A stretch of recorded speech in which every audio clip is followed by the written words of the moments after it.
एक साधु ने सम्राट के द्वार पर दस्तक दी।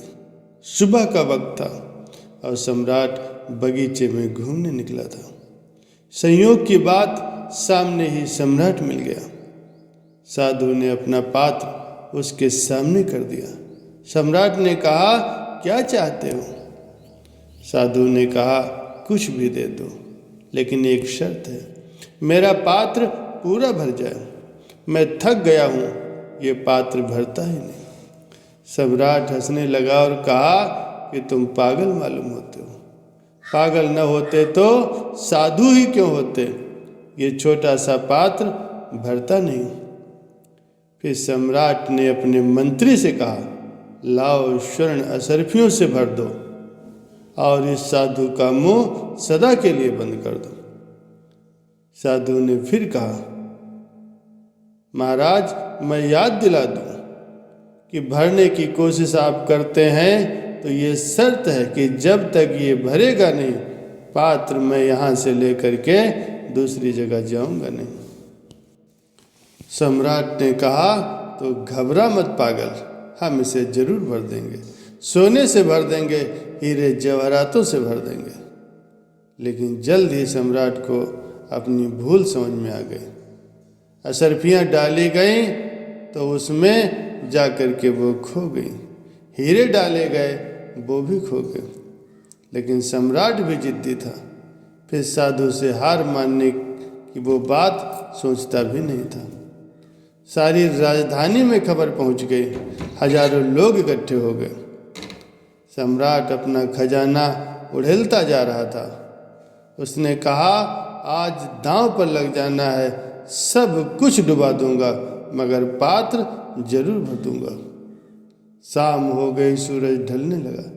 सम्राट के कभी न खाली होने वाले खजाने खाली हो गए, लेकिन पात्र भरने का नाम नहीं ले रहा था। पात्र नहीं भरा सो नहीं भरा। वो गिर गया साधु के चरणों में और कहा, मुझे माफ कर दो, मेरी आपने अकड़ मिटा दी। बहुत अच्छा किया। मैं तो सोचता था कि मेरा खजाना अच्छत है, लेकिन ये तेरे छोटे से पात्र को भी नहीं भर पाया। अब बस एक ही प्रार्थना है, मैं हार गया हूँ, मुझे क्षमा कर दो।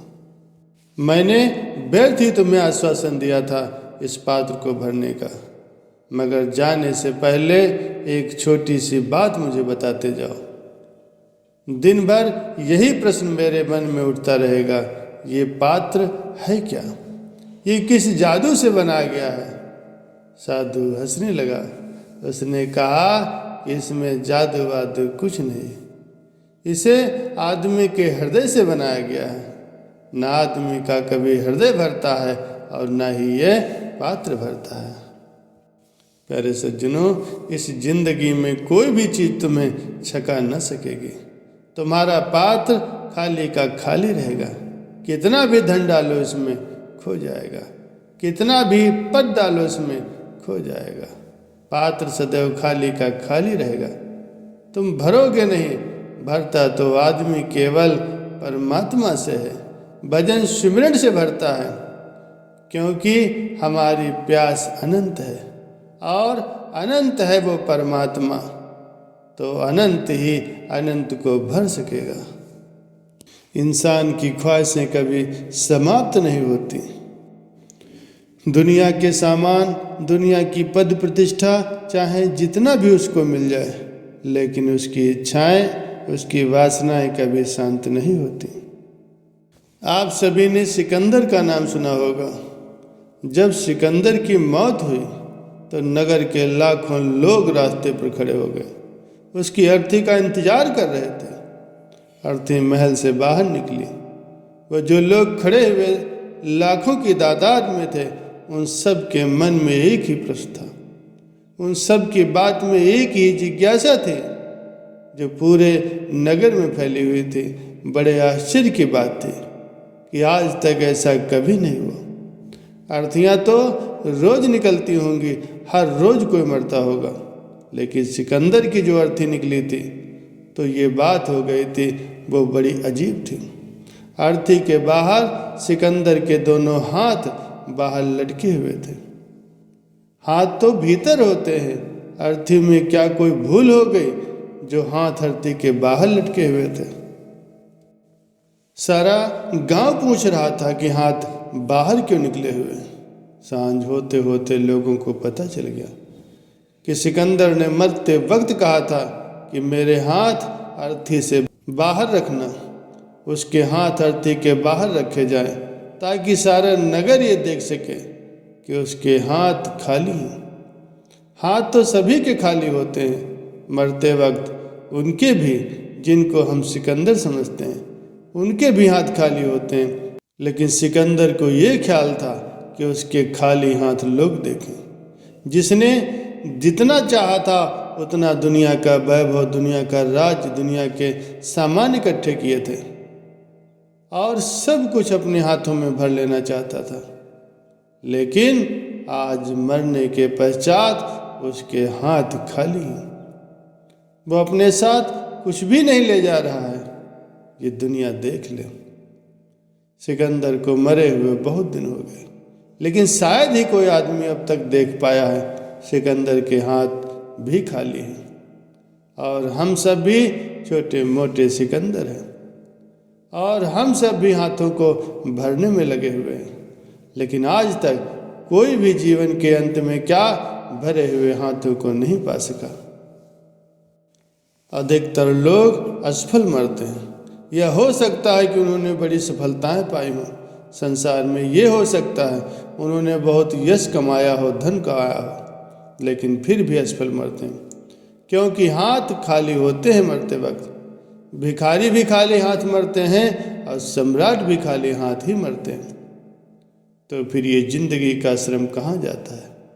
अगर सारे जीवन का श्रम भी संपदा न बन पाए और भीतर एक पूर्णता न ला पाए तो क्या हम रेत पर महल बनाते रहें? सारे जीवन पानी पर लकीरें खींचते रहें या सिर्फ सपने देखते रहें और समय गंवाते रहें? सिकंदर के सिपाहियों ने एक लुटेरे सरदार को बहुत अथक प्रयास करके आखिर में पकड़ लिया और उसके सामने पेश किया। सिकंदर ये देखकर हतप्रभ रह गया कि उस सरदार के चेहरे पर डर का निशान तक नहीं। वह बिल्कुल निडर होकर के सिकंदर के सामने खड़ा था। लुटेरों के सरदार से वह बोला, या तुम चाहो तो माफ़ी मांगकर मुक्त हो सकते हो, वरना तुम्हें भोले भाले लोगों को लूटने के इल्जाम में सजा भुगतनी पड़ेगी। वह सरदार निर्भीक होकर के बोला, मुझे मौत का कोई भय नहीं। जो आया है उसे एक न एक दिन संसार से जाना पड़ेगा। फिर एक लुटेरे का दूसरे लुटेरे को दंड देना या क्षमा करने का क्या हक है? सिकंदर ने चौंक कर पूछा, क्या मैं तुम्हें लुटेरा नजर आता हूँ? लुटेरे सरदार ने उत्तर में कहा, इसमें क्या शक है? यदि मैं राह चलते लोगों को लूटता हूँ तो तुम भी तो राज्यों को लूटते हो। जो कार्य मैं छोटे स्तर पर करता हूँ वही कार्य तुम बड़े स्तर पर करते हो। यदि कोई अंतर है तो वो ये कि तुम आज़ाद हो और मैं कैदी हूँ।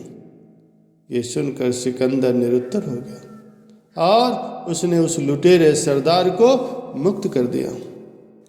सच है, आज भी जमाने में यही हो रहा है। पाप सब कर रहे हैं, भेद सिर्फ मात्रा का है। हमारे सत्य की भी एक मात्रा है कि इतना इतना है तो सत्य है, अगर इतना इतना गलत किया तो गलत है। हम सत्य को कैसे जान सकते हैं? दिया तले अंधेरा। दिया चाहे उसके पास की जगह को चमका दे, लेकिन उसके नीचे ही अंधेरा होता है। वो खुद अंधेरे में होता है।